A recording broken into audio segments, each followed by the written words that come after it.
மக்களே எல்லாரும் எப்படி இருக்கீங்க? இன்னைக்கு நம்ம வீடியோல பார்க்க போறது என்னன்னா, திருப்பூர் புத்தக கண்காட்சியில நடந்த என்னுடைய புத்தக வெளியீட பத்தி தான் பார்க்க போறோம். நமக்கு பெரிய மேடை கிடைக்கலைனாலும், ஒரு புக் ஸ்டால் முன்னாடி தான் நம்மளோட புத்தகத்த வெளியிட்டோம். அதனுடைய குழு புகைப்படம் தான் இது.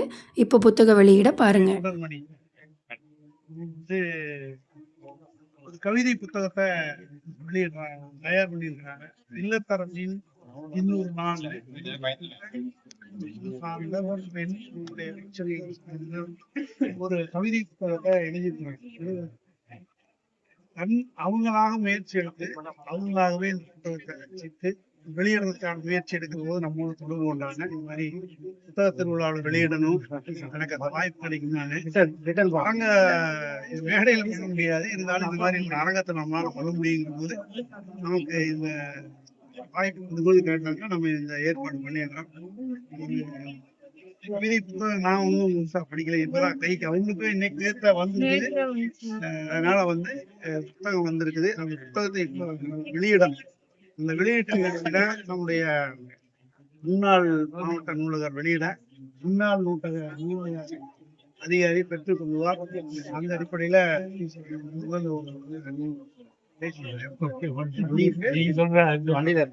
பொதுவா வந்து பெண்கள் நல்ல விஷயம். அதுவே திருப்பூரை சேர்ந்த வடக்கு சேர்ந்த எழுதுறது ரொம்ப நல்ல விஷயம். அது புத்தக திருவிழாவில் புத்தகங்கள் வெளியிடுறது அழகான விஷயம். அதை பட்ட டிஎல்ஓ பழைய புத்தக கண்காட்சியை அரசோடு சேர்ந்த நண்பர்கள மிக முக்கியமான முன்னத்தி ஏறா இருந்த ஐயா மாதேஸ்வரன் அவர்கள் வெளியிட புது டிஎல்ஓ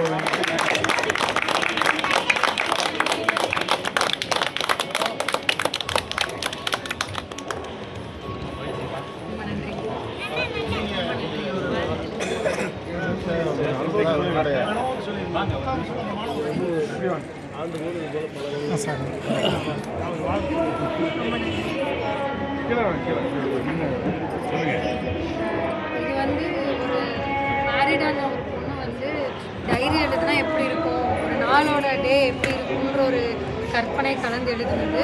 இது ஒரு பொண்ணு இல்லை, கிட்டத்தட்ட ஒரு 15 பேர் சேர்ந்து அவங்களோட மனநிலையை சொன்னதை வச்சு எழுதின ஒரு புத்தகம்.